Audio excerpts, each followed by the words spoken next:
Hello বন্ধুরা, Bangla blog platform চ্যানেলের পক্ষ থেকে আপনাদেরকে স্বাগত। আর সুন্দর একটি ব্লগ নিয়ে হাজির হয়েছি আপনাদের সামনে, তো সাথে থাকবেন। এটা গত শুক্রবারের ভিডিও ছিল। মাগরিবের নামাজ পড়ে বেরিয়ে পড়লাম 4 বন্ধু মিলে ঘোরার জন্য। তা কোথায় যাব সাথে থাকবেন, অনেক মজার ভিডিও আপনাদের সামনে উপস্থাপন করব। তো বন্ধুরা, যারা এ পর্যন্ত চ্যানেলটাকে সাবস্ক্রাইব করেছেন তাদেরকে অসংখ্য অসংখ্য ধন্যবাদ। আর যারা এখনো সাবস্ক্রাইব করেননি, আমার ভিডিওটি ভালো লাগলে প্লিজ সাবস্ক্রাইব করে আমার চ্যানেলের সাথে থেকে যেতে পারেন। আর যারা অলরেডি সাবস্ক্রাইব করেছেন তারা ভিডিওটি কন্টিনিউ করার সময় প্লিজ অবশ্যই একটি মনে করে লাইক দিয়ে ভিডিওটি কন্টিনিউ করবেন। আর যারা আমার চ্যানেলের আজকে নতুন ভিউয়ার্স, আমার চ্যানেলের সাথে থাকার জন্য তাদেরকে জানাই অসংখ্য ধন্যবাদ। তো আমাদের বাসায় ফ্যামিলি মেম্বার সবারই তীব্র জ্বর ছিল শরীরে। প্রথমে আমার ছেলের জ্বর হয়েছে, তারপরে মুসাবির আম্মুর আবার জ্বর হয়েছে। তো সেজন্য গত ভিডিওতে আপনাদের সামনে তেমন কোনো ভিডিও উপস্থাপন করতে পারিনি, মাত্র 2 মিনিটের ভিডিও দিয়েছিলাম। তো বন্ধুরা, এই ভিডিওটি আমার যারা ফ্রেন্ড সার্কেল আছেন তারা প্লিজ অবশ্যই ভিডিওটি পুরোটা দেখবেন, তাতে আমার চ্যানেলটা একটু গ্রো হবে। আমার চ্যানেলটাও অনেকটাই ফ্রিজ হয়ে গিয়েছে, কারণ আমি তেমন কোনো ভিডিও গত ভিডিওতে বেশি সময় নিয়ে উপস্থাপন করতে পারিনি। তো আমাদের জন্য দোয়া করবেন। ওরা এখনো বাসায় অসুস্থ, তো ওরা আমাদের সাথে আসতে পারেনি। আমার খুবই ক্লোজ একটি ফ্রেন্ড তো নতুন প্রাইভেট কার কিনেছে, তো আমাকে কিনেছে রোজার ঈদের কিছুদিন আগে। তো আমাকে অনেক দিন ফোন দিয়েছিল, ভাই চলেন কোথাও থেকে ঘুরে আসি, আমি গাড়ি কিনেছি, আপনাকে গাড়িতে উঠাবো। তো অনেক দিন রিকোয়েস্ট করেছে। তো আজকে শুক্রবার ছিল, শুক্রবার আমরা জুমার নামাজ পড়ে এসে খাওয়া দাওয়ার পরে আমাকে ফোন করেছিল, ভাই সন্ধ্যার পরে সময় দিন, আজকে আপনার সাথে করব। তো অনেকদিন বলার পরে আজকে আমি রাজি হয়েছি। তো তেমন একটা সময় থাকে না হাতে। তো বন্ধুকে বললাম যে ঠিক আছে চলো আমরা আজকে মাওয়া চলে যাব। তো মাওয়ার সন্ধ্যার পরের যে ভিডিও দৃশ্যটি সেটি অনেক সুন্দর। যারা এখনো যাননি তারা গেলে বুঝতে পারবেন যে মাওয়ার সন্ধ্যার পরে শুক্রবারে বিশেষ করে অনেকটাই লোকজন থাকে। তো অনেকটাই মজা লাগে সেখানে নদীর পাড়ে ঘুরতে। মাওয়া শিমুলিয়া ফেরিঘাট, সেখানে খুবই জমজমাট, অনেক বড় বড় রেস্টুরেন্ট। আপনারা হয়তো অনেকেই ওখানে ঘুরতে গিয়েছেন, আমি অনেকবার গিয়েছি। আর যারা যাননি তাদের জন্য আমি বলবো অনেক সুন্দর একটি প্লেস, ঘোরার মতো জায়গা। ওখানে খাওয়া দাওয়া হইতে ঘোরাফেরা হইতে সবকিছুই আরামায়েশে করে আসতে পারবেন। আর যদি কারো নিজস্ব প্রাইভেট গাড়ি থাকে তাহলে তো কথাই নেই। আর যাদের গাড়ি নেই তারা একটি গাড়ি শুক্রবারের জন্য ভাড়া করে নিয়ে ওখান থেকে ঘুরে আসবেন, মন মানসিকতা অনেকটাই ভালো হয়ে যাবে। যাদের মন খারাপ থাকে এরকম মাঝে মাঝে ঘুরলে মনটা অনেকটাই ফ্রেশ হয়ে যায়। তো সেজন্য আপনাদেরকে আজকে নিয়ে যাচ্ছি সেই মাওয়া শ্যামুলিয়া ফেরিঘাটে। ওখানে পদ্মা নদী, ইলিশ মাছ সুগন্ধে ভরে যায়। ওখানে যাওয়ার সাথে সাথে আপনার নাকে চলে আসবে সেই পদ্মার ইলিশের সুগন্ধ।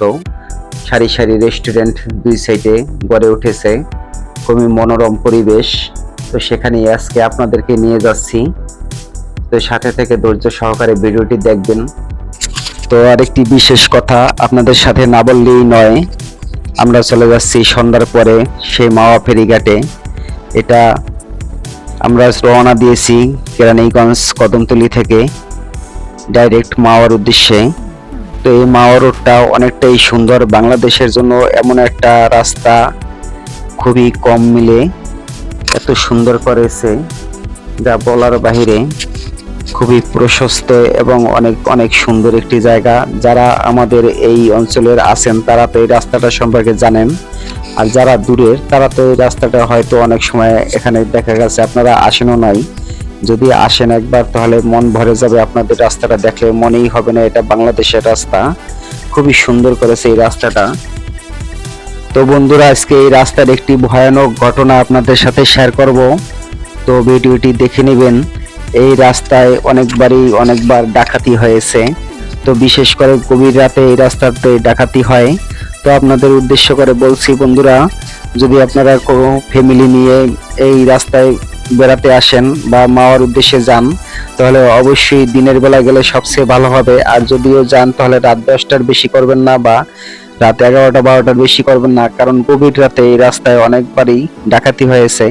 সেই ডাকাতির একটি ভাইরাল ভিডিও আপনাদের সামনে কিছু অংশ আমি তুলে ধরতে চাই। তো তো পুরো মনোযোগ সহকারে ভিডিওটি দেখুন। আপনারা হয়তো অনেকেই দেখেছেন, তারপরেও আপনাদের সামনে মনে করিয়ে দিচ্ছি, ভিডিওটি আপনাদের সাথে শেয়ার করছি। কি ভয়ানক ভিডিও। গাড়ির ড্রাইভার অনেকটা ইন্টেলিজেন্ট ছিল, তাই প্রাণে বেঁচে গিয়েছিল। ব্যাক গিয়ারে অনেকক্ষণ গাড়ি চালিয়ে তারপরে ডাকাতের হাত থেকে রক্ষা পেয়েছিল। সেই ভিডিওটি আপনাদের সাথে শেয়ার করব। তো দেখুন সেই ভিডিওটি।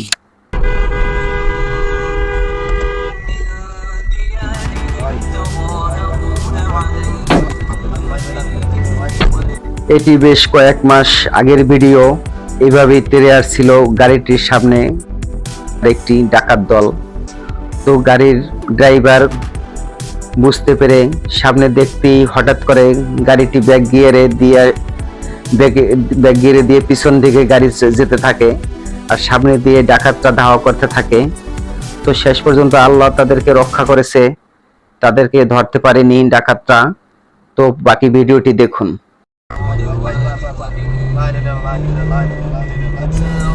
এভাবেই ধাওয়া করছিল গাড়িটিকে।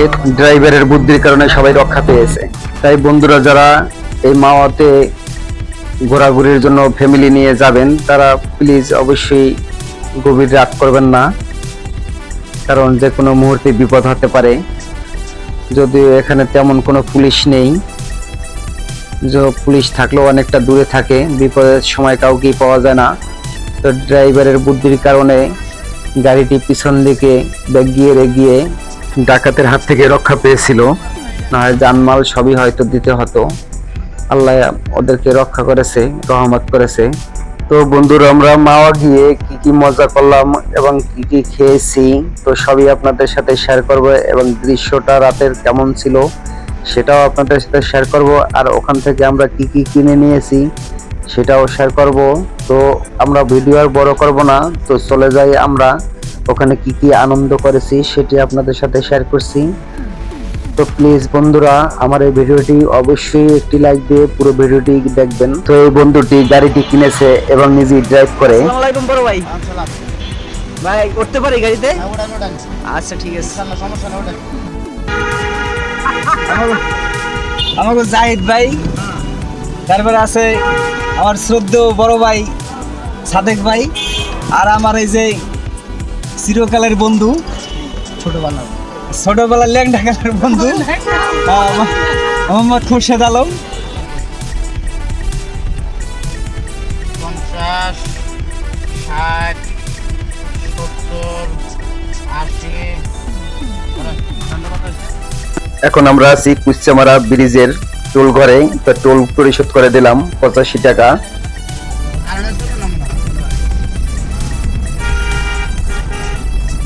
আমরা এখন শ্যামলিয়া ফেরিঘাটের দিকে প্রবেশ করছি।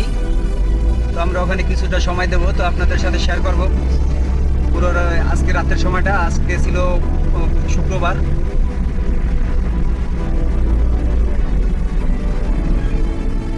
একটু সামনেই, আর হয়তো 2 মিনিট লাগবে শ্যামলিয়া ফেরিঘাট।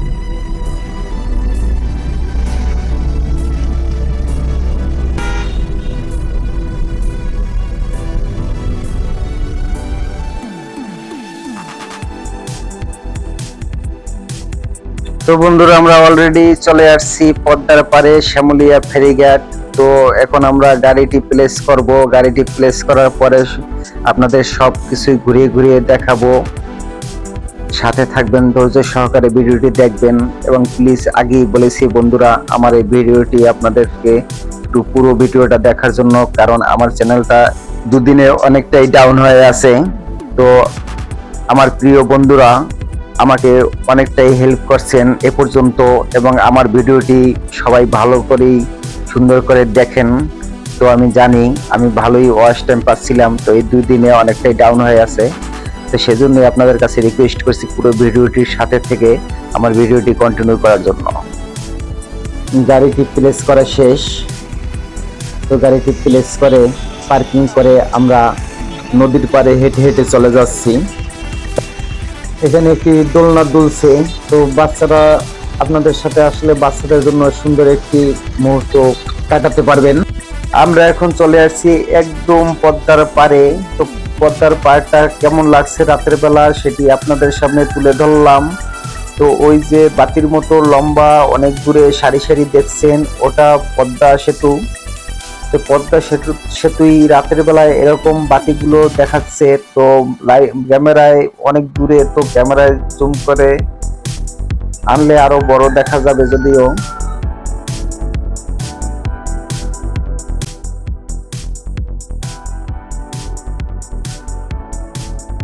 তো প্রিয় ভিউয়ার্স, রাতের বেলা কেমন লাগছে পদ্মার পাড়ের দৃশ্য সেটি অবশ্যই কমেন্ট বক্সে জানাবেন, এবং আপনারাও চেষ্টা করবেন এরকম সন্ধ্যার পরে পদ্মার পাড়ে শ্যামুলিয়া ফেরিঘাটে ফ্যামিলি নিয়ে ঘোরার জন্য। দূরে দেখতেই পাচ্ছেন কত মজার দৃশ্য। ওরা হয়তো বন্ধুরা মিলে আসছে রাতের বেলা নৌকায় করে নদীতে ঘুরবে। তবে ফ্যামিলি নিয়ে রাতের বেলা এই রকম নৌকায় না ওঠাই ভালো। আমাদেরও সাহস ছিল না, কিন্তু ওরা নৌকায় করে উঠে দেখেন পুরো নদীটা হয়তো ঘুরবে, এভাবে প্রস্তুতি নিচ্ছে। তো ব্রিজের কাছে হয়তো চলে যাবে। দিনের বেলা আপনারা এভাবে নৌকায় করে ব্রিজের কাছে চলে যেতে পারবেন। খুবই সুন্দর লাগে তখন নদীর দৃশ্যটা, অনেক অনেক সুন্দর লাগে। ওরা ওই যে নৌকা নিয়ে চলে গেল ঘোরার জন্য। তো এই সাইডটা দেখেন, এটা পুটি নদীর পাশ ঘেঁষে কত সুন্দর রেস্টুরেন্ট, কত লোকজন দেখেন, কত মানুষ আনন্দ করতে চলে আসছে।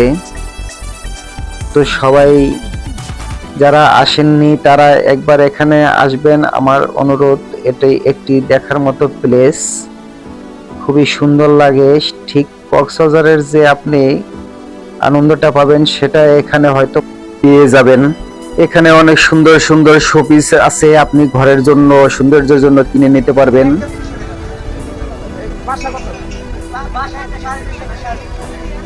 অরিজিনাল সেই সুতা খড়কুটো দিয়ে বাবুই পাখির বাসা বানিয়ে রেখেছে। তো আমি একটা 200 টাকায় কিনেছি।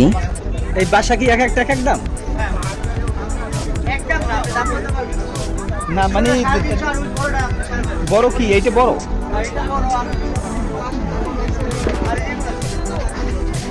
আর এগুলো ছোট না? মানে বড়টা একদম, ছোটটা একদম। এটা আমার ঘরে বানাইবো। তো আমি এখান থেকে একটা বাবুই পাখির ঘর কিনে নিয়েছি। অবিকাল বাবুই পাখির ঘরের মতোই দেখতে, খুবই সুন্দর।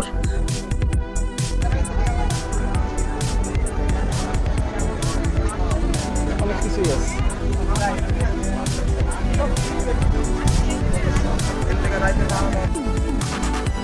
এই ক্যাপগুলো দেখতে খুবই সুন্দর। তো এই ক্যাপটা কিনে নিয়েছি 100 টাকা দিয়ে।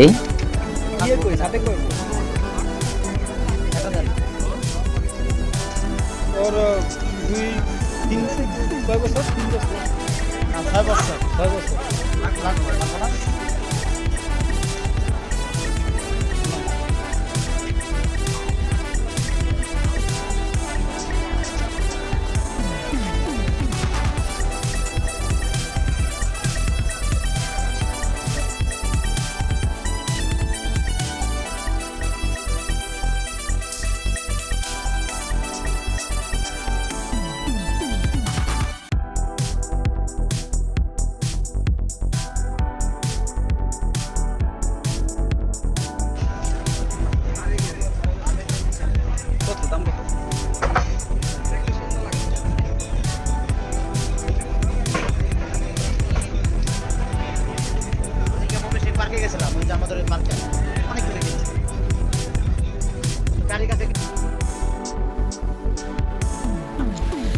এখানে শক্তি পরীক্ষা হয়, ইয়ং জেনারেশন যারা, তাদের কার হাতে কত জোর সেটা এই মেশিনের মাধ্যমে পরীক্ষা করা হয়। এখানে একটি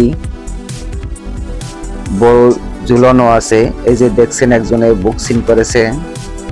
তো ওখানে মিটার উঠে গেছে। যদি এখানে 999 উঠাতে পারে কেউ, তাহলে তার জন্য একটি মজা পুরস্কার আছে। তো এখানে ডিসপ্লেতে দেখিয়ে দিচ্ছে কার হাতে কত জোর। এক এক করে ইয়ং জেনারেশন যারা, তারা ওই উপরে বলটির ভিতরে বক্সিং মারছে, হাত দিয়ে জোরে আঘাত করছে। তো আঘাতে দেখা যাচ্ছে কার হাতে কত জোর, সেটা মেশিনের মাধ্যমে নির্ণয় করা হচ্ছে। দেখুন এই খেলাটি।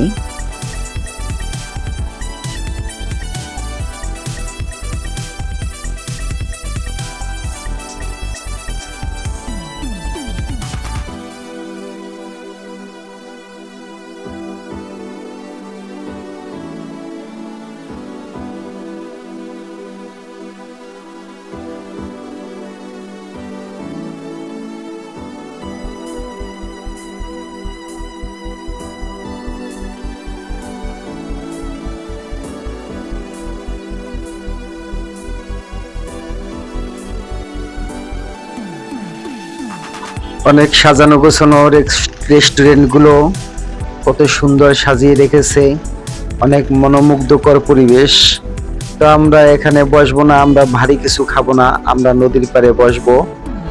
তো আমরা কি খাওয়া দাওয়া করি দেখুন। আরে কাঠি এটা গরু 150 টাকা।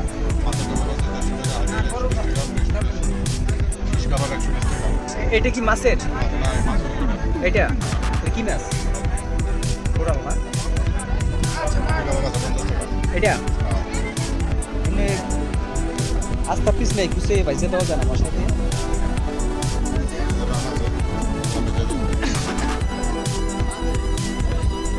এখানে খাবার দাবার অন্যান্য জায়গার তুলনায় দাম বেশি একটা না, সাধ্যের ভিতরে আছে। তবে আপনারা যারা নতুন আসবেন প্রতিটা জিনিসের দাম জিজ্ঞাসা করে খাবেন, তাহলে আমি অনেকটাই ভালো মনে করি।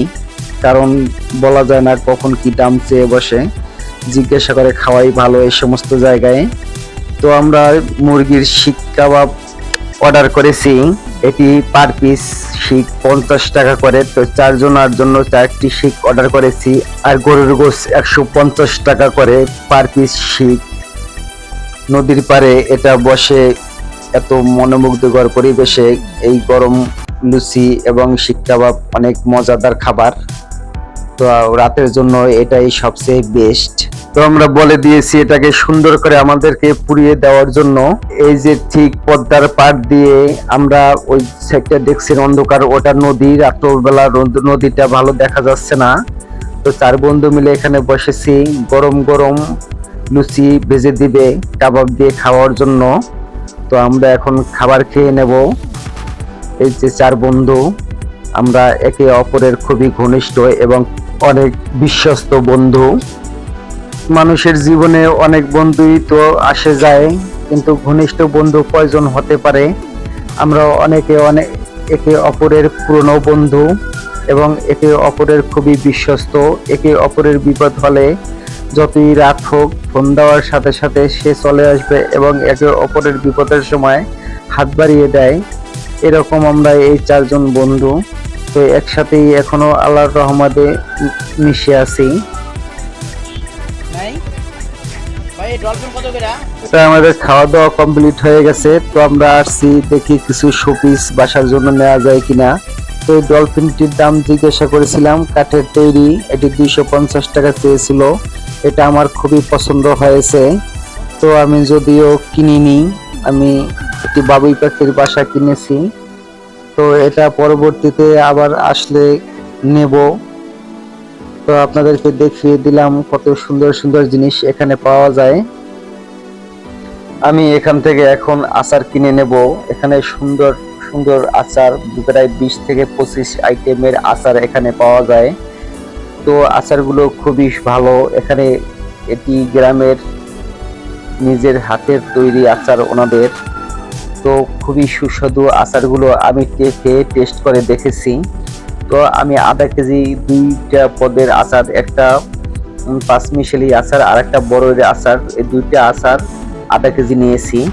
এটি প্রতিটি 600 টাকা করে কেজি চেয়েছিল। তো 500 টাকা করে নিয়েছি। আধা কেজি নিয়েছি 250 টাকা করে। 250 গ্রাম করে একটা আইটেম নিয়েছি। 2টি আইটেমে আধা কেজি হয়েছে। তো আচারগুলো দেখে খুবই সুন্দর লাগছিল। তো আমি খেয়েও চেক করেছি যে আচারটার স্বাদ কেমন। স্বাদ অনেকটাই সুন্দর এবং এটি সুস্বাদুই বলা যায়। তো আপনারাও এখান থেকে আচার কিনে নিতে পারবেন। গাড়ি থামিয়ে এখান থেকে